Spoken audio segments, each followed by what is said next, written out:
Hi guys, how Hey, are you? everybody. Welcome to Parlour Tea.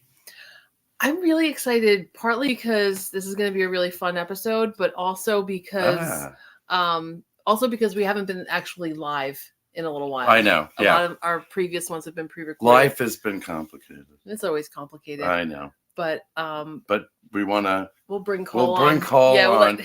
So wait, so our special guest today or tonight is Cole from the Crooked Teeth Keys. I actually met Cole at another location. He is absolutely amazing.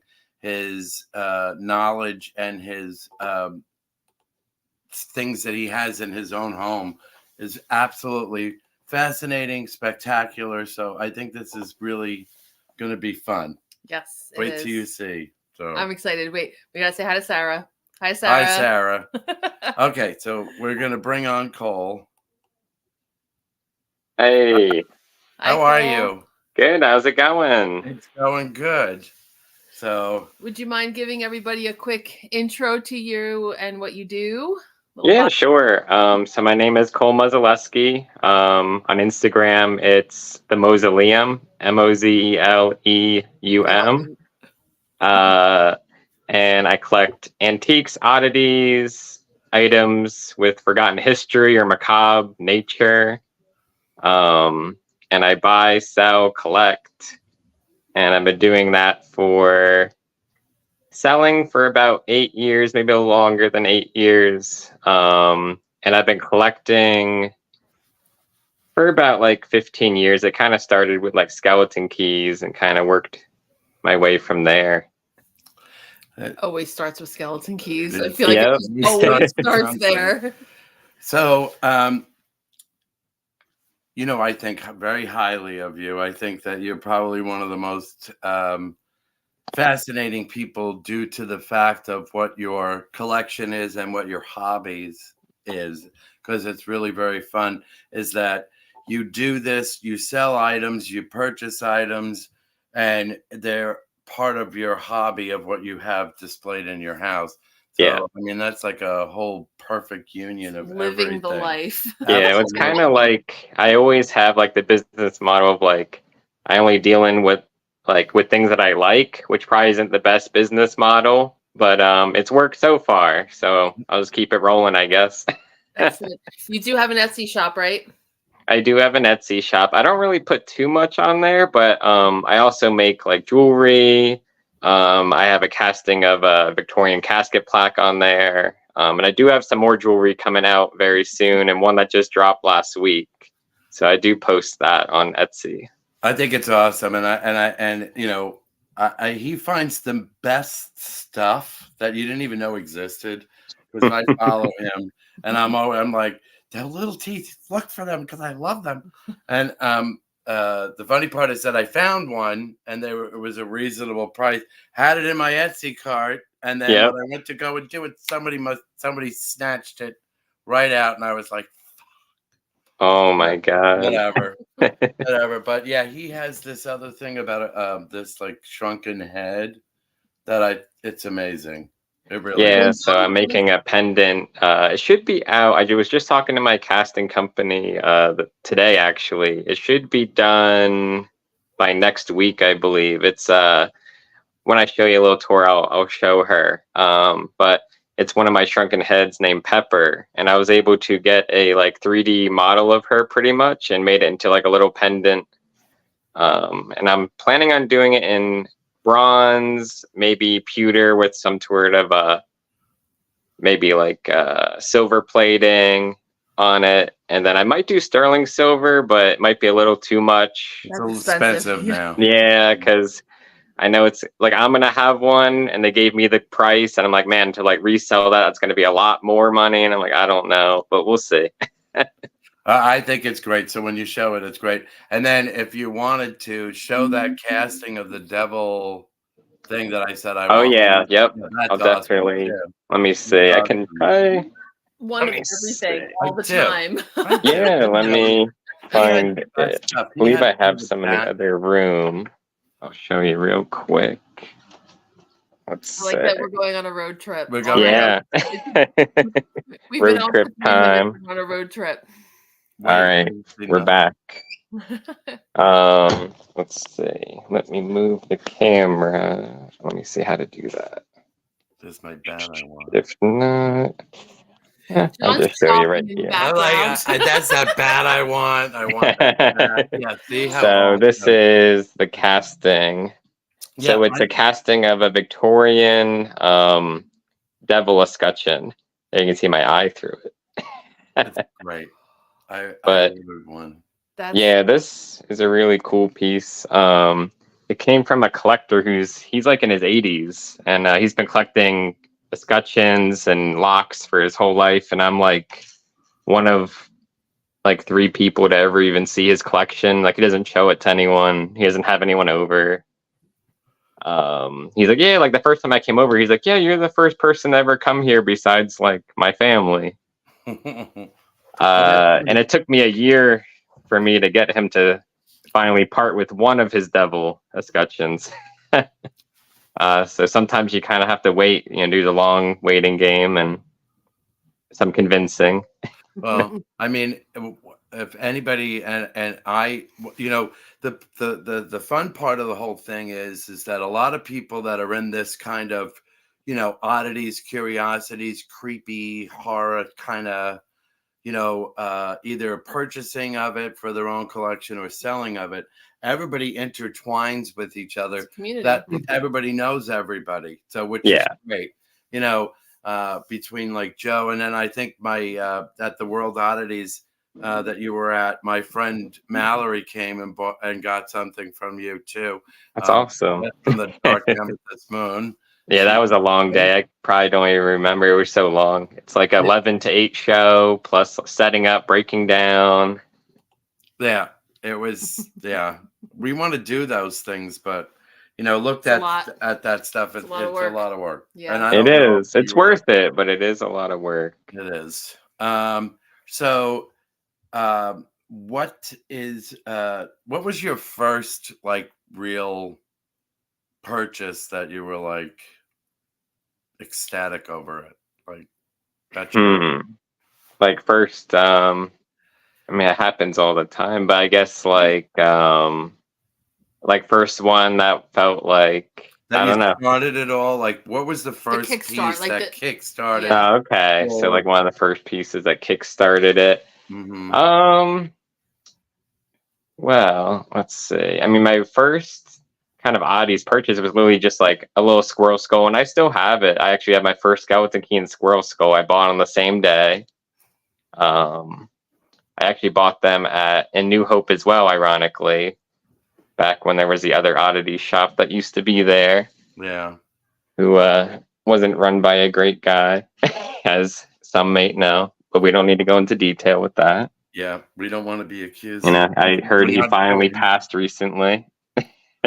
Yeah. My friend has half of the tombstone that I don't know if you know this. He took a tombstone like from the 1800s, cut it in half, took half of it, like the good portion, the fancy portion, put it on his grave, and kind of discarded the other half. So, not great. But I did get the squirrel skull from him. But I'm trying to think, probably like a monkey skull. I was really excited about this one monkey skull I got.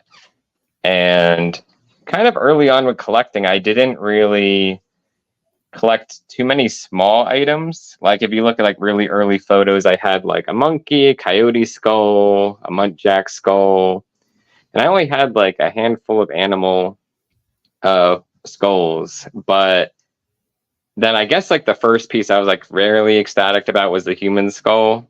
So I only had a few pieces. I kind of knew it like early on. I was like, I want to save up for that one good piece, Well, you have a lot of good pieces now. Yeah, but this was like when I was starting out. This is actually my first human skull.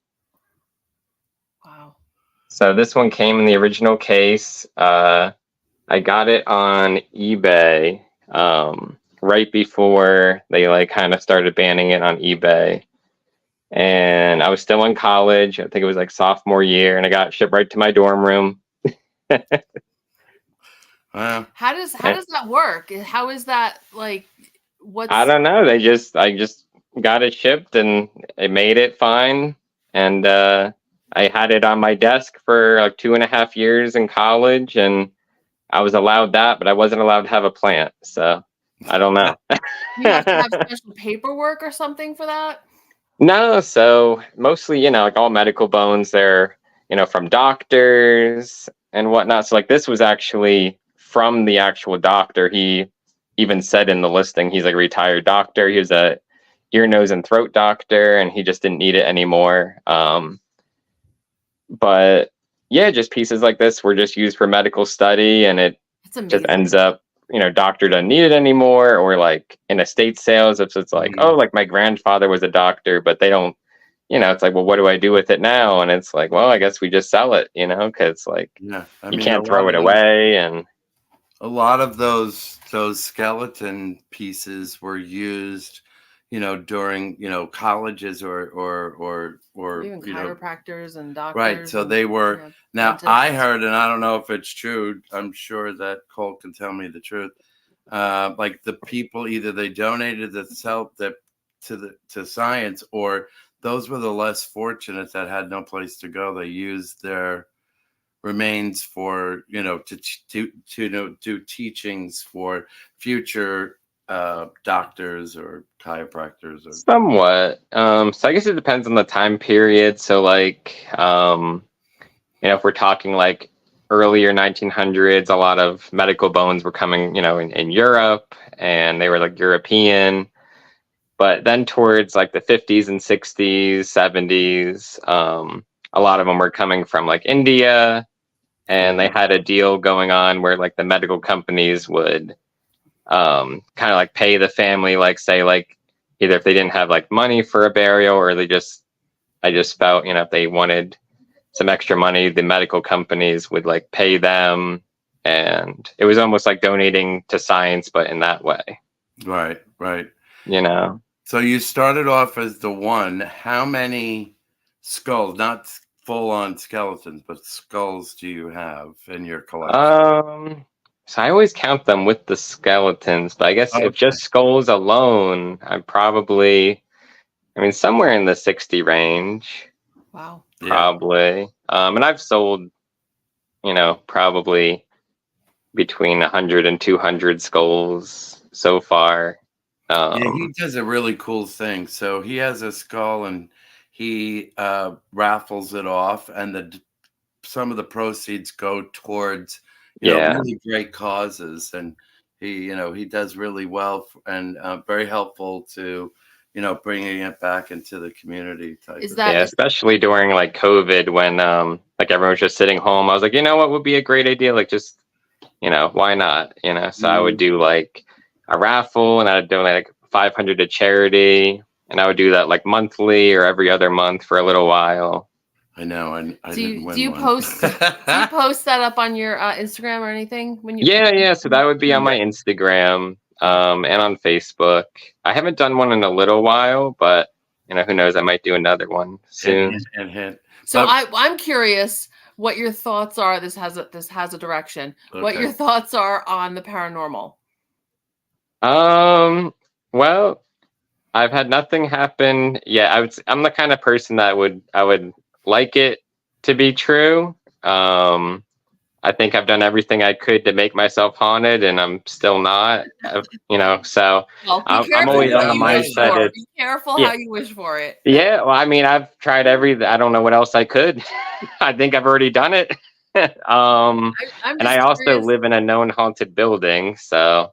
Yeah, I'm curious how the energy of human bones actually feels, if there's residual. Yeah, I think everything, and I guess that's the other thing too. Like everything's been treated with respect here, so maybe that's why nothing's happened. But so far, not too much. Curated. So,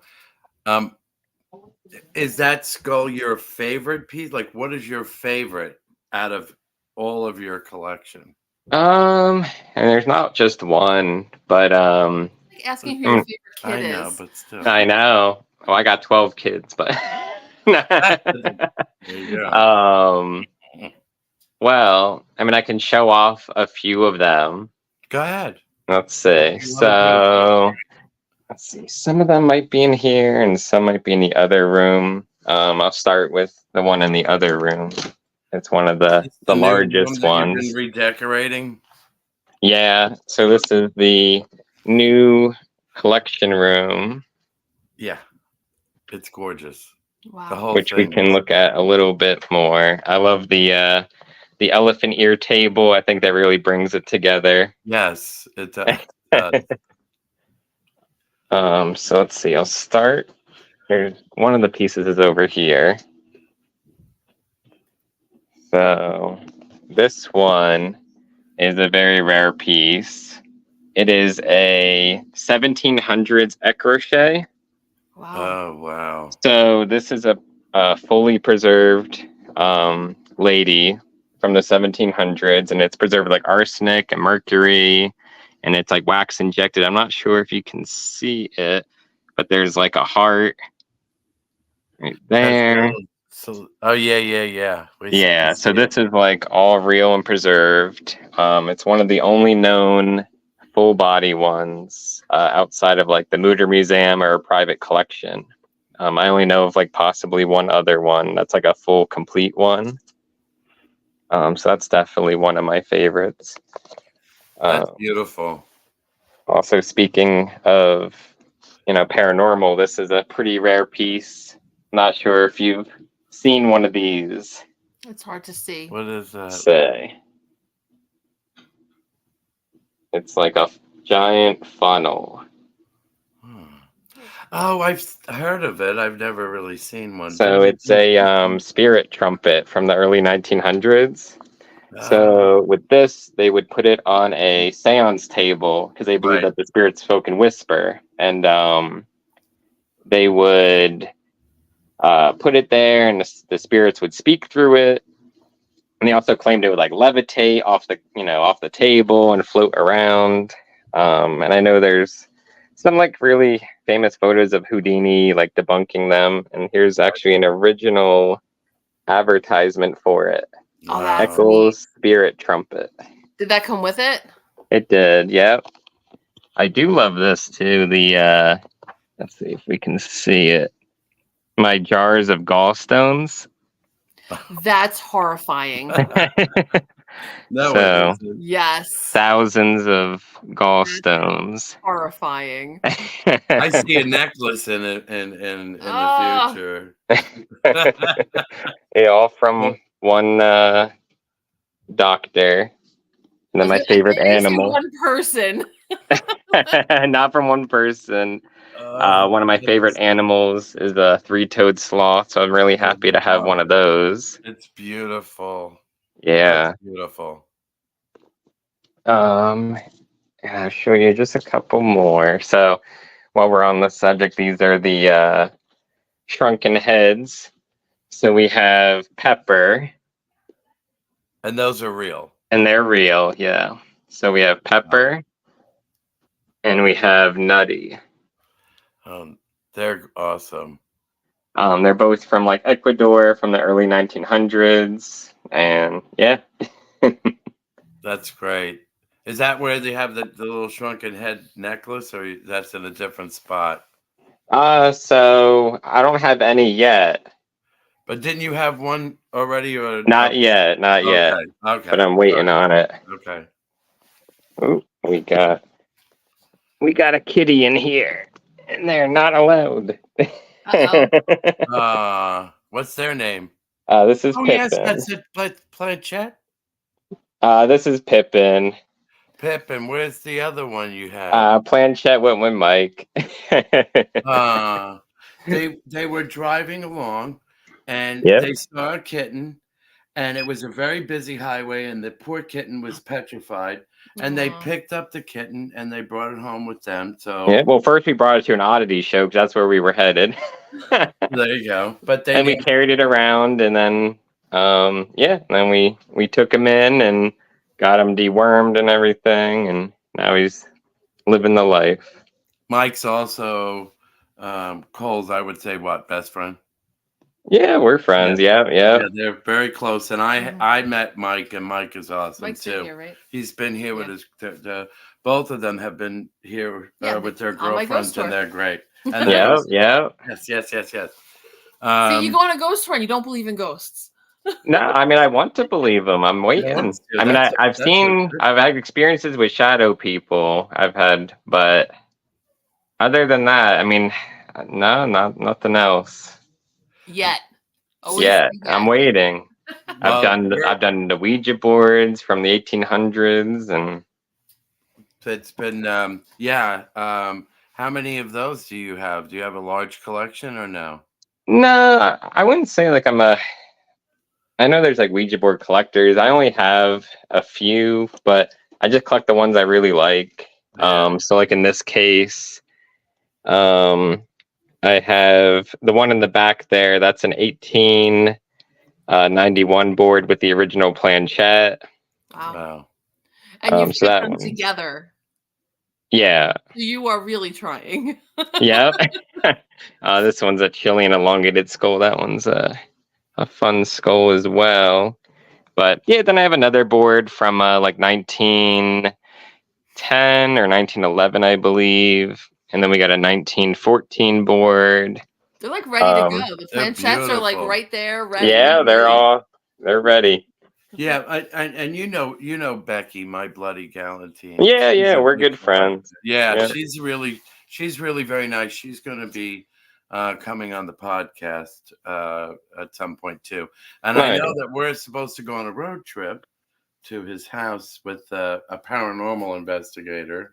I mean, it'd be cool. You could have it right in this room. There you go. That doesn't get you some information. And then we'll never leave. We could be your new roommates. Yeah. There's already a lot of them here. He shops too much. You don't want him there. I try to be good about it.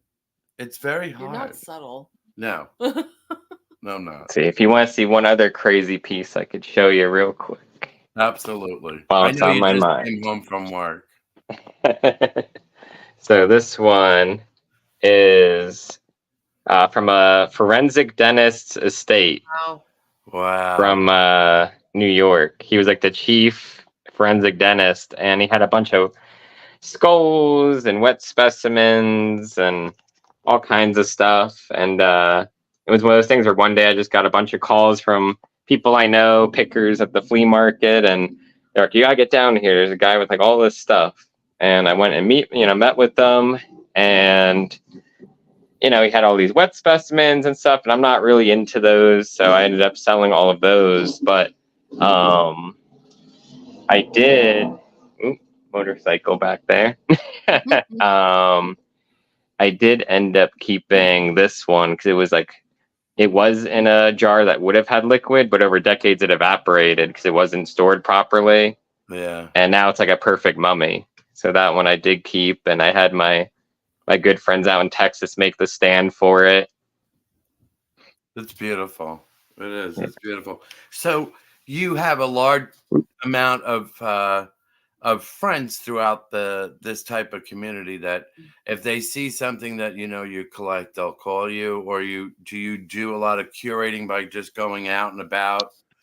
Oh yeah, I mean, I'm out every weekend. If I don't have a show I'm personally selling at, and even at the shows I'm selling at, I'm before setup or maybe even during the show if I have time, I'm out still looking, seeing what I can find. But yeah, I'm out every week, always looking. But on top of that, I do have people that will contact me saying like, oh, they saw something, or even just offering, like the one shrunken head that was just offered to me directly, which was nice. That's great. But yeah, people from around the world, pretty much, they'll contact me if they have something that might interest me. It's great because if you just before I say the piece, are you going to be doing any shows that are up and coming that you maybe want to plug, that you can that you're there and people can come and say hi? Yeah. Well, don't have any shows the rest of this month, this month is ending, but next month. But the month after that, I think I have Rhode Island Oddities and Curiosities. But yeah, I do have several Oddities and Curiosities shows coming up this year, and then also some World Oddities Expos coming up. Are they going to be on that you're going to be there? Yeah, I mean, and all these shows I'll be posting on my Instagram, as they come up. So definitely, stay posted on Instagram. So, I mean, since I know a good, like, people that I have to tell you that, what everybody says about you is 100% correct. I think that you are very knowledgeable with everything. And I think that you have that eye that really can say, this isn't real, this is real, this is, because I think this is your hobby, this is your passion. I mean, and you can see how wonderful and well kept and displayed. It almost looks like a forensic anthropologist's dream. Yeah. And I appreciate all the kind words. And it's, sometimes I give the good news, and a lot of times I give the bad news, whether it's, it just has to be done, unfortunately. And I don't like doing it, but, if someone will message me saying, oh, like, look at this, and I'll have to be like, well, I don't know if it is what it is. I think that's awesome, though. I like that frankness. And sometimes you learn stuff too. Like, I don't know if you saw my post the other day about like the big turtle shell I have.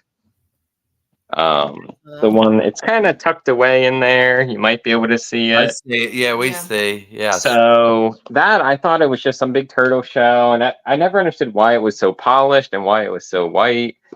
And my good friends in Philly, Anastasia's Antiques, they posted about theirs. And I was like, oh my God, like it's much, more rare than I ever would have thought. It's actually a shell that would have been from the Victorian era when merchants were traveling around Europe. And it's like I believe it's like a river turtle. And the merchants would, take these turtles, and like one giant turtle would feed like 100 crew members. Wow. And after they were done, they would, take the shell, kind of like how they used to do scrimshaw and teeth, in that same vein. They would take the turtle shells and, make them shiny and white. And they would either sell them as a curiosity or gift them to their loved ones. And yeah, I never knew. And they're, I looked them up afterwards, and they're like very desirable, ranging from, 2,500 and, wow, 2-3 times that price, depending on the auction you looked at, I guess. But I like the fact that you can identify some of these things that are authentic or not authentic, because I think there's so much that goes on. Yeah. And it helps to keep like what we're doing. It helps to keep it more authentic. Yeah, and keep that good reputation, Yeah. If I knew I wanted something, or if I had an opportunity, I would reach out to Cole. I appreciate that. I would. I mean, I don't want to be annoying or a bother. No. When it comes to stuff like that, but people pay a lot of money for some of this stuff, and they do. Yeah. I mean, people come in there and go, "Why this?" And it was also at the other store as well. It was always, why would you do this? Well, I didn't know there was a market for it. Mm-hmm. There is a market for it. There's a market for it on many different levels of it. It's just because the people are curious and they find it fascinating, or there are people that are very historical, and there are people that really love many different facets of this. But if you look at the beauty of a picture that has a sunrise or flowers or whatever, then there's beauty in darkness. There's beauty in and I love giving like life to, almost like history that's kind of been pushed aside or forgotten about. Because like you said, like a lot of things, you didn't even know about, and it's like, but why don't we know about it? Yeah. Well, it's also reminders of our own mortality, right? And Yeah. when you're reminded of your mortality, you're reminded to live. Yep. And that's important. True. You should do a book. He should do a book. You should do a book. John likes to tell. I want to. I want to. I'm in a few books. I'm already featured in several books that are out, coming out. But it would be cool to do my own and kind of, I've been kind of toying with the idea, not even just to, kind of share the information, but also to kind of catalog some main pieces too. It would be great that you could do two different types. One, I mean, it would be great if you did your collection as a coffee table book. Yeah. I mean, that's like fascinating with a little bit of a synopsis or a history, because I know what you do. You do a very investigative reporting when it comes to your items. He likes to know as much as humanly possible, and then and it's like if I can't tell if something's like 100%, I'll never claim it is, or might not even want it at that point. But like I said, fascinating. We were going to talk about to you at some point to see if maybe it would be great if you were able to bring a little mini display and come and talk about it, like, and put it out there for people, like a little traveling oddities thing. And I think that it would be great that you came to the store with a couple of things, even if it's like photos and stuff, and just talked about that'd be cool. Like why you curate those things. And if you wanted to, I think like we did with the teeth at the other place, I think if you wanted to put some of those other pieces of that type of jewelry in the store, we'd be happy. That'd be awesome. Get some jewelry, maybe some sad hour clocks. Oh yeah. I love the sad hour clock. Or I'll show I do have the original here. I love them. So, Rick was toying around with it before you, because Rick is very much, and into that wax thing. So he was trying to do it in wax. He did, but he's having a hard time with the dial piece. Yeah. Because it's hard. That's the hard part. Let me see. Let me get some good lighting here. Does the dial move? No. So it doesn't move. It's kind of like how they would be in the Victorian era. So you just kind of set the time to when they would pass. So for those who don't know, sad hour clocks were like a Victorian casket plaque that kind of went with the superstition that was back then, where if you don't stop all the clocks in the house when someone passes, that their spirit won't move on, or they'll haunt the family. So to go along with that superstition, they would also set the time of death on the coffin. Wow. And like when they were buried, like they would probably, in most cases, take the casket off and keep it as like a little, memento. Right. But it's just like a really weird and obscure superstition. I don't know how many of the casket plaques were made, but I know they're, very rare and very desirable.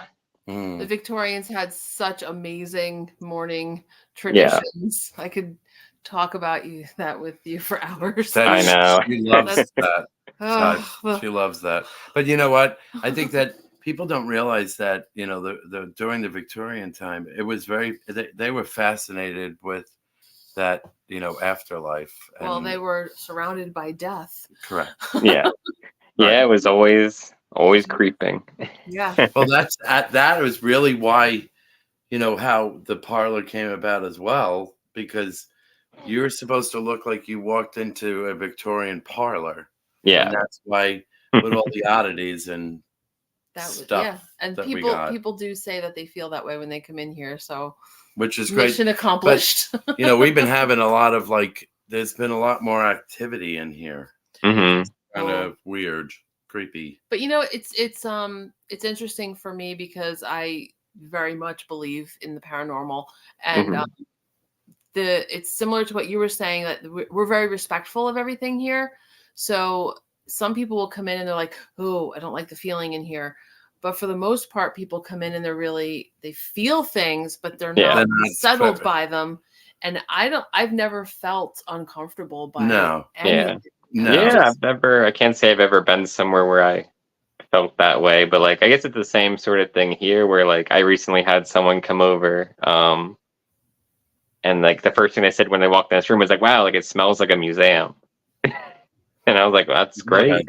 How do That's you not a bad dust? How do thing. you dust everything? That's got to be like Yeah, it's tricky. gotta Yeah. be difficult. Thankfully, a lot of like the cases have glass, but But still, keep things in domes and glass when possible. right. You know, the funny part is that we had someone that's actually in the area that had a restaurant, and there was some really strange things with a specific mirror. Okay. They sought us out and gave us this mirror. Looked for us to give. Yeah, and they're like, "Here, take this. We don't want this. No money, just get like, it out." Yeah. Yes, I'll take that. But I feel that there's a tranquility with, like, there's a so far. Yeah, so far. That's cool. Weird, but I think it's because we're also, like I said before, like we're respectful of it and we're True. welcoming. But the same as his Yep. stuff is like, it looks like a museum in there. Yeah. You should try. There's one other question. Yeah. Is there something that you don't have that you've been looking for that's like your like jewels, like you're on your top of your list, like you would just die if you had it? So like when I started collecting, I made like a list of things that I would want, and slowly I got everything where it was like, okay, I got my exploded skull, I got my fetal skeleton, and then I got multiples of them, and I've kind of gone through everything except for actually one item, and they're extremely scarce. I have been looking for genuine lobotomy tool set, which I do have a lead on. So we will see how that pans out. That's cool. But there's only several I know of in existence, whether in museums or private collections, that I can't disclose. But there's not too many of them out there because they're all reproductions. And I've seen so many people where they're like, oh, I have one, and it's like, when I have a repro, but it's a difficult one because when they were doing lobotomies and such, a lot of times, like, it's called an ice pick lobotomy because that's what it was, and I think that's where a lot of confusion comes in, because like there wasn't a specific tool for the operation, except there's like Dr. Freeman, he had several made by a machinist in his garage, and whatever they made in that garage besides that, and maybe one or two other handful other designs that I've seen, there's not many that were actually made for the operation. They just kind of used anything that was sharp and pointy, and they said, oh, this will do the job. So that's why there's not, because everyone's like, oh, lobotomy, why don't we see lobotomy tools? And I think that's a big reason why. Right. It's probably my most asked medical question when I do shows too, which is always really funny. I get a laugh out of it. Well, I mean, there's so many different facets of collectors and many different things. So yeah, I mean, but like they'll, me and my girlfriend have laughed about it because someone will ask, oh, like, do you have lobotomy tools? And I'm like, no. And like, I've actually been offered to make an offer on one once, and it was the real deal. And I think I offered like, a lot. yeah, the most I've spent on an item. And they still turned it down. And so I'll tell them that story, but then I'll be like, oh, like I have a trephine that like grows into a skull, which is similar. And they'll be like, oh, they'll be like, how much? I'll be like 150, and they'll be like, oh, like that's too much. And I'm like, well, yeah, that's like, I don't think that's much. So what do you think? What do you think draws people to this? think like to medical, to lobotomies, or All of this. I mean, I think just like the macabre, like I guess what draws me to it as well, just like the macabre nature of it. It's just something that happened at a time in history that doesn't happen anymore. And I think, even movies or media, kind of how it's been portrayed, where it's like something like otherworldly. I think the same thing it could be said for like shrunken heads, like they're almost not real. Right. It doesn't seem like such a thing exists. But I like the fact that, you're preserving parts of history, Yeah. because there's, like you said, people don't realize there are things that are very rare, hard to find, and you don't realize people don't know what they have. So Yeah. when someone comes in and sees it, you're like, oh my God, and try to control yourself to try to get,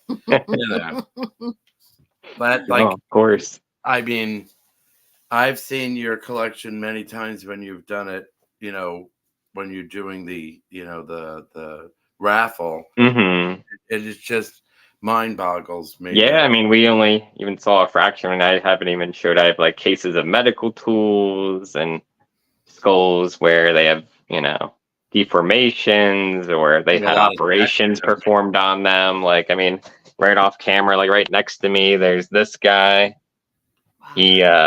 This is a skull that had a trepanation done 3 different times in their life. Oof. And you can see like one of the holes there, maybe a second one there. That's the other thing I find really interesting is that some of those tools have not changed in 100 years. They're still the same tool, same style, just same motorized, even like maybe just has a motor, but like stainless steel instead of something else. Like like a bone saw is still a bone saw. It's just not hand done anymore. But besides the fact that he has all of that, there are throughout the house. There is his taxidermy collection. Yeah.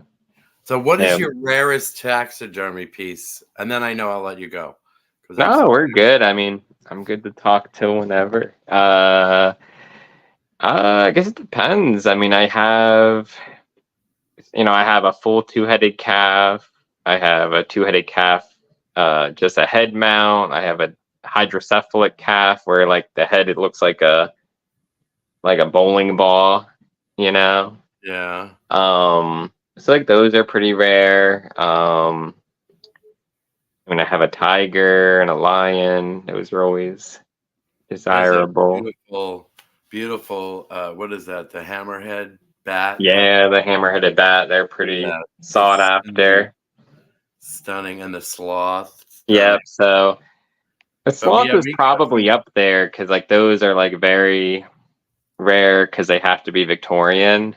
Yeah. The 3-toed sloth, because I do have like a 2-toed sloth up there, right there, but you can still get those. But the 3-toed is the one that you can't get anymore. So those are probably some of my more rare pieces. So, all right. That's cool. That is cool. It's very cool. He's really is fascinating. I'm not just saying that. I just think you can listen to him talk about everything. Yeah, I mean, sometimes I give people tours here, and it's like it'll be hours later. I'm like, what time is it? And it's like, do you ever like fail to like? Sometimes I walk in here and I forget what it's like for somebody new to come in. Do you ever get desensitized to everything? Like, do I get desensitized? Yeah. Oh, yeah. It's just another day. Yeah. I mean, sometimes people will come in here and they're like, oh, and I'm like, what's wrong with it? It's fine. Yeah. No, nothing surprises me here. But I probably forget that for others sometimes. Yeah. But I appreciate you coming and talking. Anybody on Instagram, can you give them all of your things so they can like you? Yeah. So if you're looking for, keys and everything, that's going to be under Crooked Teeth Keys, which is easy to find. And then if you're looking for more of the, maybe photos of the collection or items I have for sale, I kind of post daily. I'll post an item or two like for sale. That's going to be under the, and then Mausoleum, which is Mozelleum. Kind of a play on words with my last name. I think it's great. It really is. And then if anybody, when you like him and follow him, she's going to be posting it as well on there. Awesome. If anybody does, like you'll be able to see where you're going to be and where you're going. And Yep. kind of So thing. You can meet a really awesome guy. Yeah, definitely a lot of shows coming up in the, summertime.